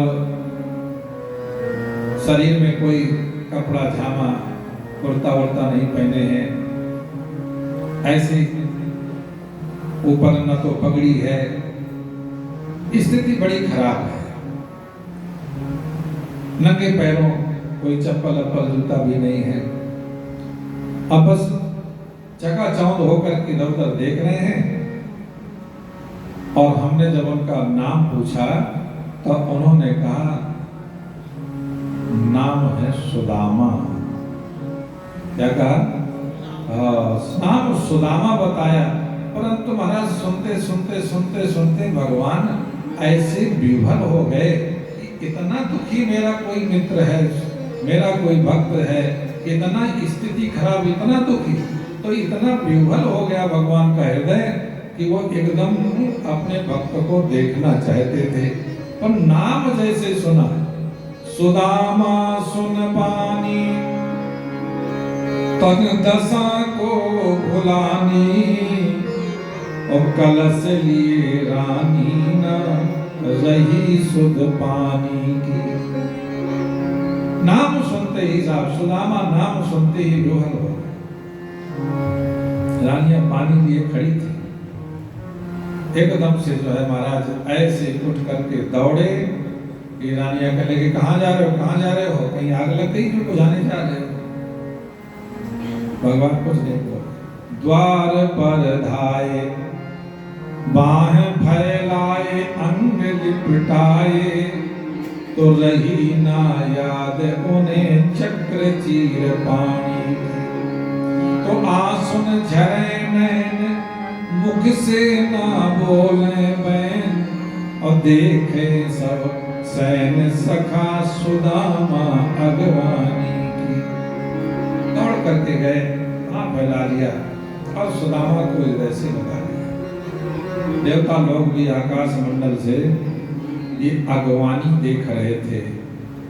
जैसा अगवानी भगवान कृष्ण ने सुदामा की ना, ऐसी अगवानी आज तक किसी ने नहीं। हृदय से लगा लिया साहब, और आंखों से आंसू बह रहे हैं, धारा बह रही है। तुम हाय महादुख पाए सखा, तुम आए इतने न कितने दिन होए। लेके जाते हैं अंदर, अपने आश्रम में बिठाते हैं। फिर एक ब्राह्मण की जो पूजा होती है हमारे सनातन धर्म में, जो भी गृहस्थ में रहते हैं गृहस्थ भक्त, वो जब उनके घर में अपने ब्राह्मण कुल गुरु, जो उनके सबके गुरु होते हैं ब्राह्मण, कोई ना कोई कुल का गुरु, जब गुरु घर में आते हैं, कुल गुरु घर में आते हैं, तो हमारे यहाँ ये शिक्षा दी गई है कि सबसे पहले ब्राह्मण के पैर धुले जाते हैं। चरण धोने के बाद फिर पूजा होती है, फिर उनकी आरती होती है। और ये भगवान कृष्ण ने पूरा किया। सुदामा को उठा करके उनके पहले चरण धोए, और चरण भी ऐसे धोए कि पानी परात से हाथ छुओ नहीं, तो नैनन के जल सो पग धोए।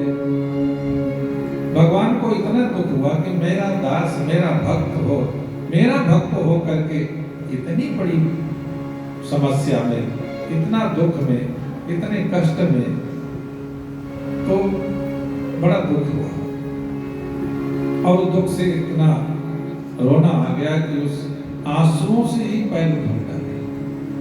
ये है प्रेम भगवान का भक्त के साथ। और साहब इस प्रेम आनंद को देख रहे हैं सब लोग, रानियां भी देख रही हैं, सुदामा भी बड़े मस्त हैं। बस यही उनका आखिरी वो गरीबी का समय था। जैसे ही भगवान के पास आए, भगवान ने सारी व्यवस्था रात में 1 मिनट में विश्वकर्मा को भेज करके जो झोपड़ी थी वहां 2 महल, 2 लोक का राज्य महाराज दे दिया। 2 मुट्ठी चावल खाए, 2 लोक का राज्य दे दिया। जब सुदामा विदा लेकर के वापस आए ना पोरबंदर, तो वहां झोपड़ी तो थी नहीं। भूल गए कहाँ गई मेरी झोपड़ी, कहाँ गया मेरा मकान। देखा तो बड़ा महल, गाड़ियां खड़ी, चौकीदार नौकर लगे हुए हैं। सुशीला अंदर से निकल के आई और हाथ पकड़ करके कहे चलो पतिदेव अंदर चलो, ये हमारा ही है, ये भगवान ने कृपा की है, विश्वकर्मा को भेज करके सब बना दिया है।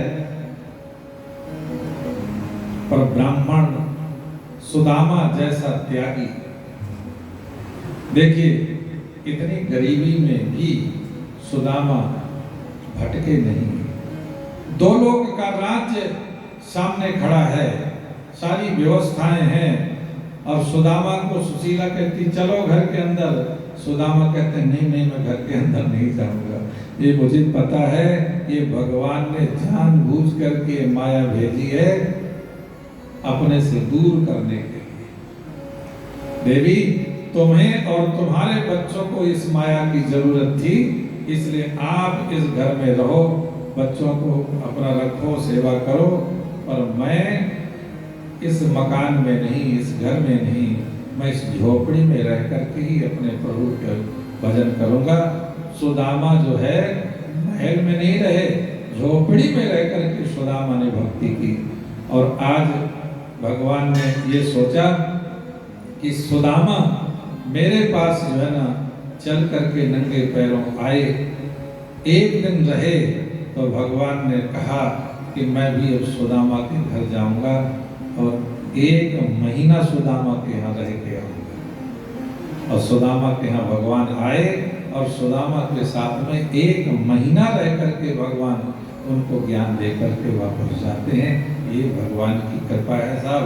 तुम 1 कदम चलोगे तो भगवान तुम्हारी तरफ 100 कदम आने को तैयार है। उसके बाद सुखदेव जी महाराज ने राजा परीक्षित को अंतिम उपदेश देते हुए कहा, राजन अब तुम सावधान हो जाओ, क्योंकि आज 7वां दिन है और तक्षक सांप जो है ना बस डसने के लिए, क्योंकि श्राप था अब उसको आना ही था, है? 7 दिन। तो आखिरी उपदेश देते हुए सुखदेव जी ने कहा कि क्योंकि 7वां दिन है, तक्षक भाई श्राप तक्षक है, उसको आना ही है, इसीलिए आपको अब क्या करना है, अब आपको 7वां दिन प्रैक्टिकल का समय है। मैंने जो 7 दिन आपको कथा सुनाई है, उस कथा को अब आप जो है स्मरण करो, दोहराओ, ध्यान करो और इस शरीर से अपने आप को अलग कर लो। शरीर अलग हो जाए और आप अलग हो जाए। जब आप अपने इस चिंतन से, ध्यान से अपने आप को अलग कर लोगे तो तक्षक आपको छू नहीं पाएगा। तक्षक डसेगा शरीर को, तक्षक शरीर को काटेगा, पर तुम शरीर से अलग हो जाओ। ठीक है, ये प्रक्रिया है अलग होने की। ये जो है ना, सब गुरु सिखाते हैं कि कैसे अपने आप को अलग करें। जीते जी तन को बचाने के लिए सब वैद्य हैं। गुरु कहते हैं हर समय मर मर के जीना कोई हमसे सीखे। गुरु के पास है शिक्षा, पर 99% लोग गुरु के पास ये नहीं सीखने जाते। 99% लोग जाते हैं बेटे का, बेटी का, मकान का, दुकान का, फलाने का, ठिकाने का, फैक्ट्री का, पर इन्हीं के लिए ही लोग गुरु बनाते हैं। यही पाने के लिए, इन्हीं समस्याओं से निजात पाने के लिए कोई बिरला जो है गुरु के पास जाता है कि मुझे जीते जी गुरु इस देह से अलग होना सिखा दे, शरीर से। क्योंकि शरीर मरेगा, परंतु मैं तो नहीं मरता हूं, मैं तो अजन्मा विनाशी हूं।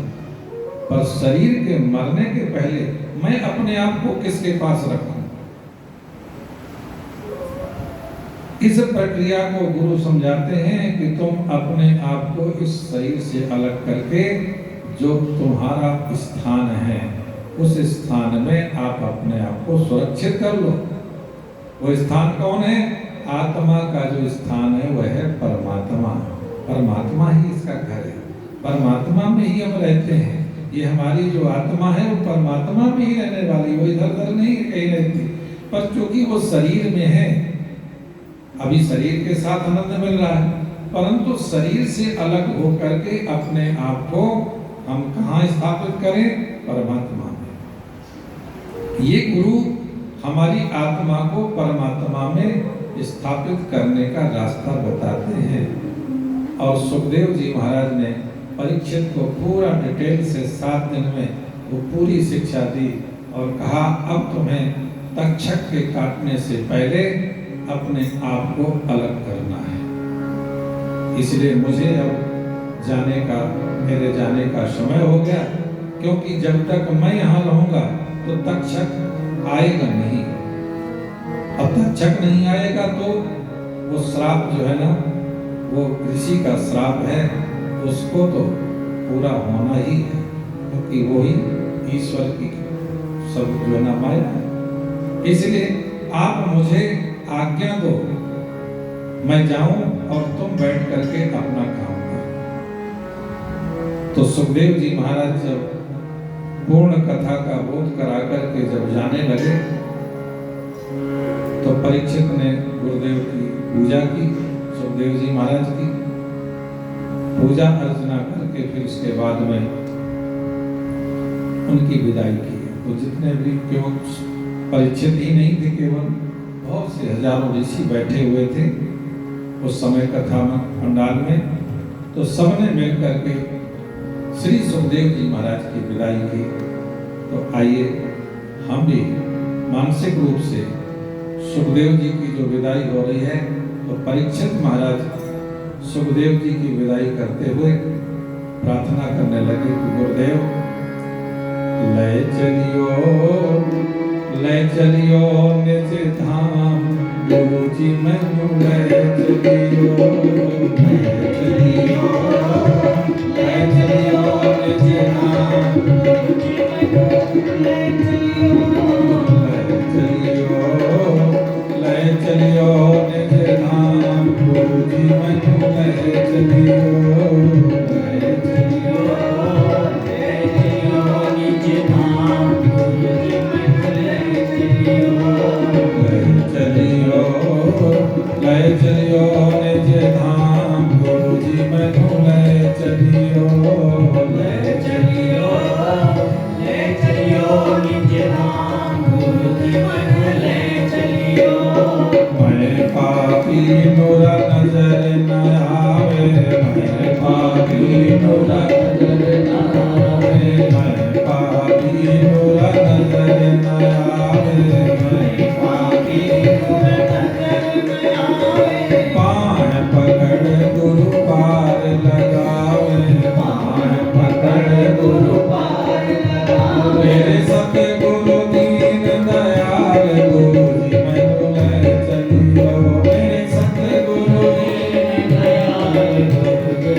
मैं तेरा तू मेरा होवा, मैं तेरा तू मेरा होवा, मैं तेरा तू मेरा होवा, मैं तेरा तू मेरा होवा।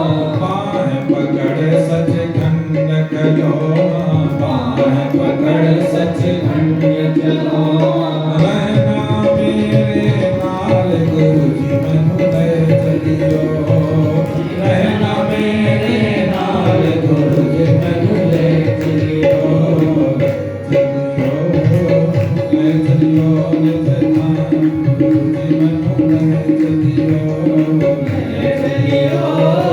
ले चलियो निज धाम गुरु जी मैनू ले चलियो। अवगुण मेरे कदी न खोली, अवगुण मेरे कदी न खोली, अवगुण मेरे कदी न खोली, अवगुण मेरे कदी न खोली। आग तराजू कदी न खोली, आग तराजू कदी न खोली। मेरे सतगुरु दीन दयाल गुरु जी मैनू ले चलियो, मेरे सतगुरु दीन दयाल गुरु जी मैनू ले चलियो, ले चलियो निज धाम गुरु जी मैनू ले चलियो, ले चलियो निज धाम गुरु जी मैनू ले चलियो। सचखंड विच तेरा वासा, सचखंड विच तेरा वासा, सचखंड विच तेरा वासा, सचखंड विच तेरा वासा।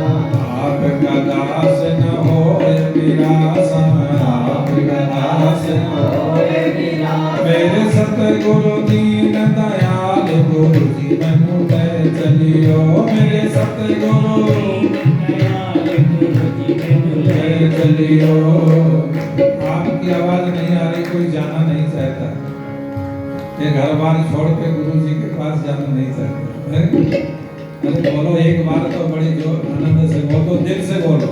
मेरे सतगुरु दीन दयाल गुरु जी मैनू ले चलियो, मेरे सतगुरु दीन दयाल गुरु जी मैनू ले चलियो, मेरे सतगुरु दीन दयाल गुरु जी मैनू ले चलियो, मेरे सतगुरु दीन दयाल गुरु जी मैनू ले चलियो, ले चलियो निज धाम गुरु जी मैनू ले चलियो, ले चलियो निज धाम गुरु जी मैनू ले चलियो, ले चलियो निज धाम गुरु जी मैनू ले। बोले सुखदेव जी महाराज की, बोले भागवत भगवान की। सुखदेव जी महाराज की विदाई हो गई और परीक्षित महाराज जो भी गुरुदेव ने विद्या बताई, बैठ करके उन्होंने गंगा के तट पर वही उन्होंने चिंतन प्रारंभ किया और करते करते उन्होंने लक्ष्य पाया कि अपने आप को इस देह से अलग करके अपनी आत्मा को जीते जी परमात्मा के साथ में योग कर दिया, परमात्मा में स्थापित कर दिया। अब आत्मा परमात्मा में लीन हो गई, अब शरीर केवल वो बैठा हुआ है, बस उसमें केवल चेतना बाकी थी, क्योंकि अब वो तो रहना ही था, श्रापित शरीर था तो समय को देखना था। काल प्रेरित तक्षक आता है, उनके शरीर को स्पर्श करता है, डसता है, उसमें जहर का प्रभाव पड़ता है और फिर वो शरीर जहर से धू करके जलने लगता है। कितना विषैला उसमें विष था तक्षक के अंदर। जब जन्मेजय को पता चला कि मेरे पिता को तक्षक नाग ने डसा है, बड़ा क्रोध आया, ब्राह्मणों को बुलाया और कहा ऐसा अनुष्ठान यज्ञ करो कि ये जितने भी दुनिया में सांप हैं इन सबको एक बार आहुति में नष्ट कर दो, दूसरा क्योंकि ये कभी ऐसी घटना घटे ही ना। बहुत बड़ा यज्ञ हुआ, उस अनुष्ठान में जैसे ब्राह्मण स्वाहा डालें तो ढेर के ढेर सांप उस कुंड में बस स्वाहा हो जाते थे। लाखों करोड़ों सांप की आहुति चली गई। जन्मेजय ने पूछा कि मेरे पिता को जिसने डसा है वो भी है कि मर गया? ब्राह्मणों ने देखा, कहने लगे आपके पिताजी को जिस तक्षक नाग ने डसा है वो डर की वजह से इंद्र के सिंहासन के पाए में लिपटा हुआ है, इसलिए वो नहीं आ रहा है। तो जन्मेजय ने कहा, ब्राह्मणों मेरा ऐसा मंत्र मारो कि सिंहासन समेत ही ये यज्ञ में जो है ना आहुति हो जाए। तो ब्राह्मणों ने महाराज जैसे वो आह्वान किया तो इंद्र का सिंहासन भी सीधा जो है वो आता हुआ, तो देवताओं में खलबली मच गई। तो सब देवता मिल करके आए जन्मेजय के पास में। बृहस्पति देव जो देवताओं के गुरु हैं उनको प्रतिनिधि बना करके जन्मेजय के पास देवताओं ने भेजा और कहा, महाराज आप ही इसकी रक्षा कर सकते हो, नहीं तो ये इंद्र भी आज जो है ना ये आहुति में सात तक्षक के साथ में इंद्र का भी यहाँ पर स्वाहा हो जाएगा। इसीलिए देवराज इंद्र आदि के प्रार्थना पर बृहस्पति देव आए और जन्मेजय को समझाया, जन्मेजय ये यज्ञ अभी रोक दो क्योंकि ये बड़ा अनर्थ हो जाएगा। इसमें जिसने अपराध किया है वो तो चलो ठीक है, वो मारा जाए, परंतु निरपराध जो मारा जाए उसकी हत्या हो तो वो तो उचित नहीं है। और फिर ये देवराज इंद्र है, उसका सिंहासन है, और तुम्हारे पिता की मृत्यु नहीं हुई है, तुम्हारे पिता तो मरे थोड़ी कहेंगे, तुम्हारे पिता को मुक्ति मिली है। देखो शरीर तो जिसका जन्म है उसको तो एक दिन मरना ही होता है, तो तक्षक नाग तो बहाना बन गया, पर उनकी समय आ गया था मृत्यु का देह का। इसलिए अब आप इस बदले की भावना को रोको और इस यज्ञ को यहीं पर रुकावट डालो, क्योंकि हिंसा से और हिंसा बढ़ती ही है। हिंसा को हिंसा से नहीं रोका जा सकता, हिंसा को अहिंसा से रोका जा सकता है। इसलिए आपका कर्म ऐसा भाग्य बनता रहेगा, आप इनको मारोगे ये कल ये तुम्हें मारेंगे, फिर इनको तुम मारोगे, तो ऐसे ही इस संसार में अदला बदला लेने के लिए जन्मना और मरना पड़ेगा। इसलिए जब बृहस्पति देव जी ने समझाया तो जन्मेजय ने फिर वो यज्ञ बंद किया और अपने पिता का उन्होंने संस्कार किया। जब संस्कार किया ना तो शरीर से बहुत सुगंधित द्रव्य धुआं निकला और चारों तरफ उसकी सुगंधी व्याप्त हो गई। यही है इस भागवत कथा का सार कि जब जाने वाले यहाँ से जाते हैं तो एक तो अपनी यही सुगंधी माने कीर्ति छोड़ के जाते हैं कि जब कोई जाता है तो बहुत अच्छे कार्य करके जाता है, ताकि समाजवाद में दुनियावाद में उनका नाम ले ले करके प्रेरणा देती है कि वो कितने अच्छे लोग थे, कितने अच्छे थे, कितने लायक थे, कितने धर्मात्मा थे, कितने पुण्यात्मा थे, कितने सेवादार थे। ये सारे लोग फिर याद करते हैं आपकी अच्छाइयों को। तो हमें कथा ही सिखाती है कि हमें संसार से जाने से पहले कुछ ना कुछ अपने आप में ऐसा कुछ करके जाना है कि पीछे से हमारे द्वारा किए हुए कार्यों को लोग याद करें और आगे लोगों को एक दिशा मिले। तो ये कथा हमें संकेत करती है और इस कथा को सुन करके परीक्षित जी मोक्ष को प्राप्त हुए, जीते जी मोक्ष को प्राप्त हुए। यही इस कथा का सार है। समय काफ़ी बढ़ गया, परंतु फिर भी लेट चालू हुआ था तो जल्दी जल्दी हमने आगे बढ़ाया, क्योंकि समय जो दिया गया है उस समय के अनुसार से सब कार्य हों तो मैं अपनी वाणी को यहीं पर विराम देते हुए भगवान श्री नारायण से प्रार्थना करते हैं कि प्रभु ऐसे ही सदा कृपा आपकी बनी रहे भक्तों पर और ऐसे ही ये आयोजन चलते रहें और सब भगवान की कथा का रसपान करते रहें। तो देखिए 3 बार हाथ उठा करके आप सब लोग मेरे साथ बोलेंगे, हरे नमः, हरे नमः, हरे नमः। श्रीमद्भागवत महापुराण की जय। वेदव्यास जी महाराज की जय। सुखदेव जी महाराज की जय। परीक्षित जी महाराज की जय। और परीक्षित के रूप में राकेश जिंदल जी महाराज की, संजीव जिंदल जी महाराज की जय और उनके सब परिवार की जय, क्योंकि इनके द्वारा ही हमको 7 दिन कथा करने और सुनने का अवसर प्राप्त हुआ। इसलिए ऐसे भक्त की जय जयकार चाहिए।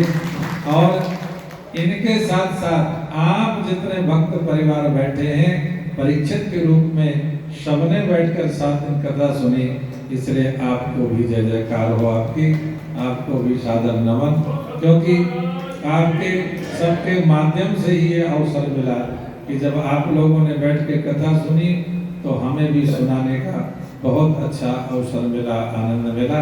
तो हम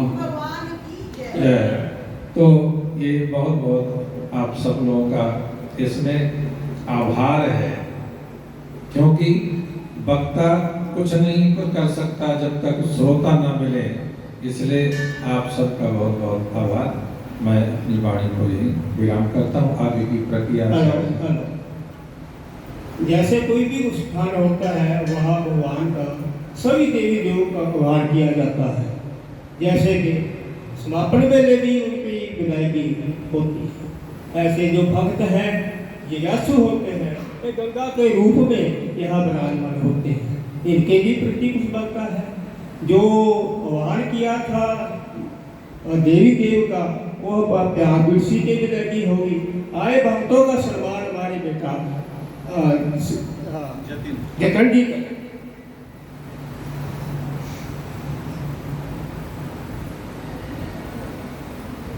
राधे राधे।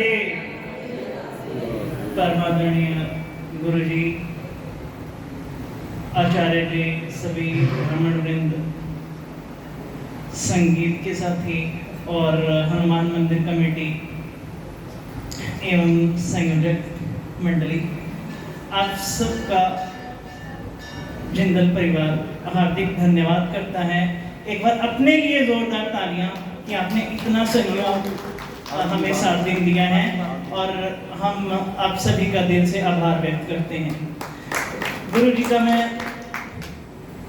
नमन करते हुए आभार व्यक्त करता हूँ कि जिस तरीके से उन्होंने हमें इन 7 दिनों में जीवन जीने की एक नई राह दिखाई है, वो सच में आज के इस दौड़ भाग की ज़िंदगी में मिलनी ऑलमोस्ट मुश्किल है।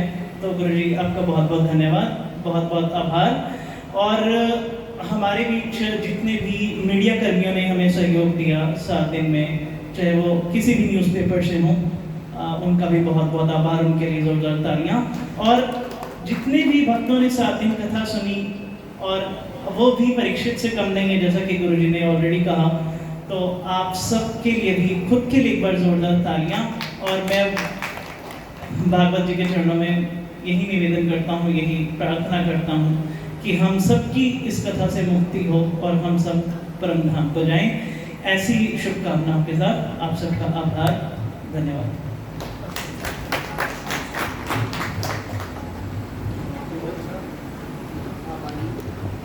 भागवत जी का पूजा, भागवत जी की पूजा और रुमाल।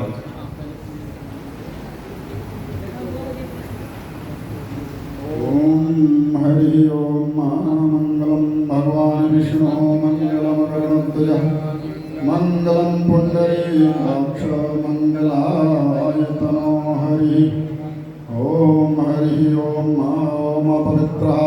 सर्वत्र वा सर्वावस्थान्गतो या स्मरे पुण्डरीकाक्षं शवायाभ्यन्तरः शुचि ॐ हरि ॐ वंशी विभूषितकरान्नवनीरदावा पीताम्बराधरुणबिम्बफलाधरोष्टा पूर्णेन्दुसुन्दरमुखादरविन्द्रनेत्रात् कृष्णात् परं किमपि तत्त्वमहं न जाने श्रीमद्भागवतं पुराणममलं यद्वैष्णवानां प्रियं यस्मिन् पारमहंसमेकममलं ज्ञानं परं गीयते तत्र ज्ञानविरागभक्तिसहितं नैष्कर्माविष्कृतं तच्छिवं पठन् विचारणपरो भक्त्या विमोच्ये नरः नाम संकीर्तनं यस्य सर्वपापप्रणाशनं प्रणामो दुःखशमनस्तं नमामि हरिं परम् कस्तूरीतलकमललाटपटले वक्षस्थले कौस्तुभं नाशाग्रे वरमौक्तिकं करतले वेणुकरे कङ्कणं सर्वाङ्गे हरिचन्दनं सुललितं कंठे समुक्तावली गोपस्त्री परिवेष्टितो विजयते गोपालचूडामणि अस्ति स्वस्तरुणीकरागविकल कल्पशूनाप्लुतं वस्तु प्रस्तुतवेणुनादलहरी निर्वाणनिर्व्याकुलं स्रस्तस्रस्तनिवद्धनि विलसत् गोपी सहस्राव्रतम् हस्तनि हस्तन्तापवर्गमखिलो दारं किशोराकृति सच्चिदानन्दरूपाय विश्वोत्पत्त्यादिहेतवे तापत्रयविनाशाय श्रीकृष्णाय वयं नमः यं प्रव्रजन्तमनपेतमपेतकृत्यं द्वैपायनो विरहकातरया जुहाव पुत्रेति तन्मयतया तं सर्वभूतहृदयं मुनिमानतोऽस्मि तत्राभवत् भगवान् व्यासपुत्रो यादृक्षयोगामत्मानो निपेक्ष अलक्षलिङ्गो निजलाविपुष्टो वृतस्य वालैरवधूतवेषः नमोऽस्तु ते व्यासविशालबुद्धे पुल्लारविन्द्राय तपत्रनेत्रो येन त्वया भारततैलपूर्ण प्रज्वालितो ज्ञानमया प्रदीपो। तब तक का तो भजन एक भजन कर कोई बात सारी हरि ओम सहस्रशीर्षा पुरुषः सहस्राक्षः सहस्रपाद